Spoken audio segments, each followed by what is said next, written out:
Hello friends and happy Holi to all. देखिए, इस video में हम बात करेंगे आरआरबी पीओ के ज्वाइनिंग से रिलेटेड कि कब मेल कब आएगा। क्लर्क का तो डीवी भी बहुत जगह हो गया है और मेल उनका कब का आ चुका है, लेकिन पीओ का ऑफिसर स्केल 1 का अभी तक मेल नहीं आया है किसी भी बैंक का, जहाँ तक मुझे पता है। ठीक है, तो मैं समझ सकता हूँ कि इस समय जो बेचैनी हो रही होगी आपके अंदर वो किस टाइप का है और ये लेट क्यों हो रहा है, इसके बारे में थोड़ा मैंने पता किया है और कब तक हो सकता है ज्वाइनिंग, कब तक मेल आ सकता है, इसके बारे में थोड़ा रिसर्च किया है, थोड़ा जानकारी अंदर से लेने की कोशिश की है। ठीक है, बहुत सटीक मत मान के चलिए कि मैं जो बोल रहा हूँ वही होगा, तब भी एक आइडिया आपको लग जाएगा कि हाँ यहाँ तक आपका हो सकता है। और भी डाउट्स हैं, जैसे आपका डॉक्यूमेंट्स के रिगार्डिंग की करेक्टर सर्टिफिकेट कैसा चाहिए, पुलिस वेरिफिकेशन कौन करवाएगा, मेडिकल कौन करवाएगा, कहाँ से होगा, टाइम मिलेगा नहीं मिलेगा, या फॉर्म फिल करते समय बहुत सारी चीज़ें हैं जो आपने गलत फिल कर दी हैं, उसके रिगार्डिंग डाउट चल रहा है। और ये सब चीज़ें मैं समझ सकता हूँ, क्योंकि बहुत मेहनत के बाद से आप लोगों को ये जॉब आपके हाथ लगी होगी। किसी को 2 साल का मेहनत लग गया होगा, किसी का 4 साल का मेहनत होगा, और उसके बाद से वो नहीं चाहता कि थोड़ा सी प्रॉब्लम की वजह से उनका जॉब चली जाए या सिलेक्शन ना हो। और भी एक तरीके का डाउट होगा, जो लोग और भी दूसरे इंस्टीट्यूशन में सिलेक्शन पा चुके होंगे, जैसे IBPS PO उनका लग रहा होगा क्लियर हो जाएगा, या फिर SBI क्लर्क में ज्वाइन कर चुके होंगे पिछले 1-2 महीने पहले, उनको भी डाउट होगा कि क्या ज्वाइन करें, छोड़ दे SBI क्लर्क और RRB PO ज्वाइन कर ले, या फिर वहीं कंटिन्यू रखें। इस तरीके के बहुत सारे डाउट हैं, तो इसको क्लियर करेंगे इस वीडियो में। सबसे पहले मेल कब आएगा, क्योंकि मेल पे ही सब चीज़ टिका है। मेल आएगा, फिर डॉक्यूमेंट वेरिफिकेशन होगा, फिर ज्वाइनिंग होगी, तो मेल कब आएगा। तो इसको हम समझते हैं थोड़ा रिवर्स करके, उल्टा करके।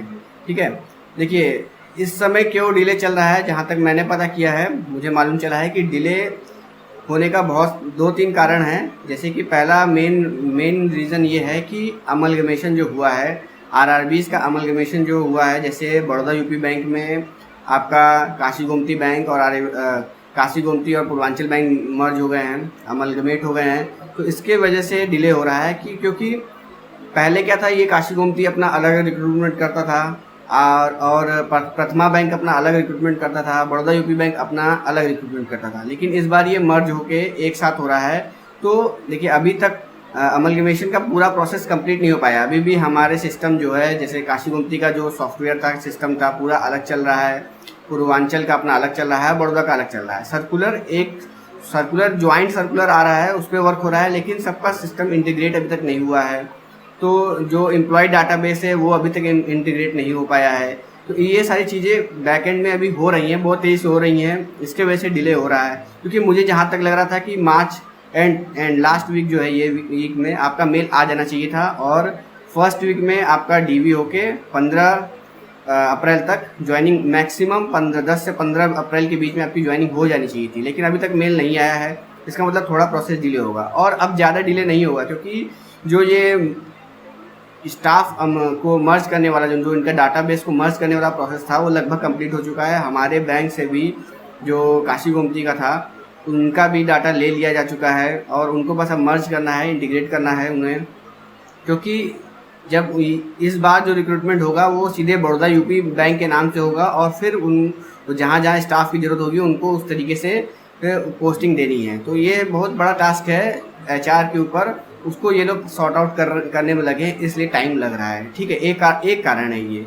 दूसरा कारण ये भी है कि दूसरा रीज़न है कि बहुत सारे स्टेट में इलेक्शन है, वो उस स्टेट का रीज़न है। अगर वहाँ पे बैंक अमलगमेट नहीं हुए हैं तो वहाँ का रीज़न ये है कि वहाँ पे इस समय चुनाव चल रहे थे, इस वजह से। और तीसरा कारण ये है कि जो 11th बाइप्रेटेड सेटलमेंट वाला सिस्टम है, अभी तक RRB में लागू नहीं हुआ है, उसका भी कैलकुलेशन चल रहा है कि कितना, मतलब देखिए हर चीज़ का कैलकुलेशन होता है, उसके बाद प्रोविजनिंग होती है, फिर सीट बनता है, सैलरी सीट बनता है, पूरा ये सब प्रोसेस है। वो सब भी कौन करेगा, HR डिपार्टमेंट ही करेगा।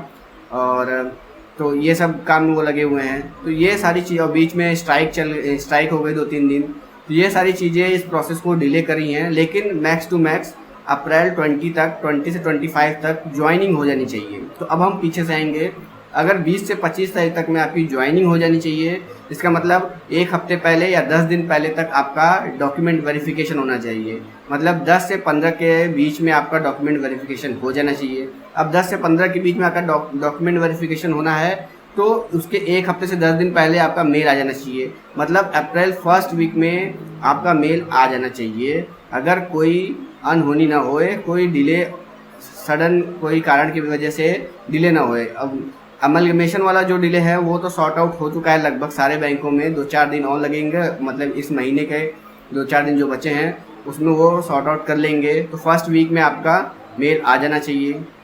तो जहाँ तक मैंने रिसर्च की है कि अप्रैल फर्स्ट वीक में आपका मेल आ जाना चाहिए और अप्रैल में ही आपकी ज्वाइनिंग हो जानी चाहिए 20 से 25 अप्रैल तक।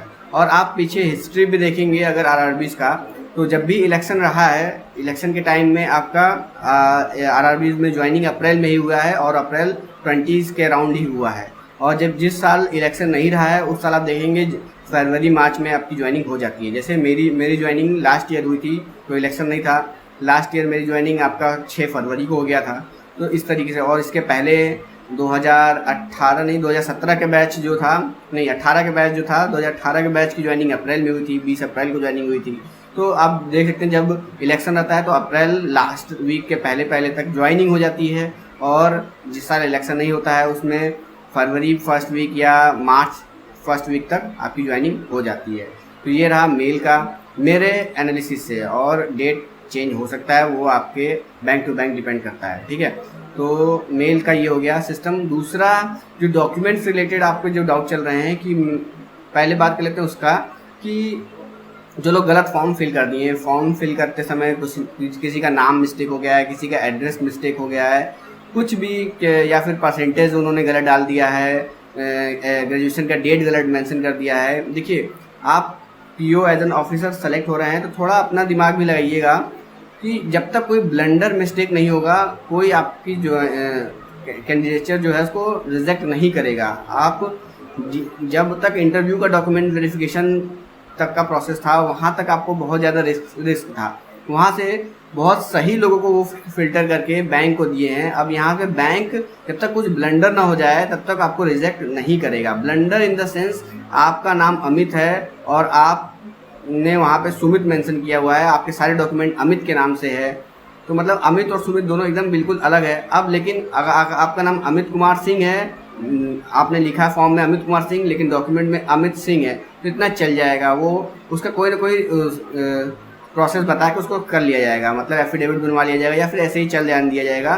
बहुत ज़्यादा इसका रोल नहीं होगा। या फादर के नेम में भी सुमित कुमार है किसी का फादर का नेम, तो उन्होंने सुमित सिंह मेंशन कर दिया है, चल जाएगा। ये नहीं कि सुमित कुमार है, सुमित की जगह रामेंद्र कुमार लिखा हुआ, पूरा एकदम से अलग है, तो वहाँ पे उनका प्रोसेस होगा, एफिडेविट बनवाएंगे। बहुत ज़्यादा किसी भी हालत में आपको कैंसिल नहीं कर दिया जाएगा कि आपका मतलब ज्वाइनिंग ही कैंसिल कर दे। सिर्फ एक रीज़न पे आपकी ज्वाइनिंग अटकेगी, सिर्फ और सिर्फ एक रीज़न पे, वो 2 रीज़न।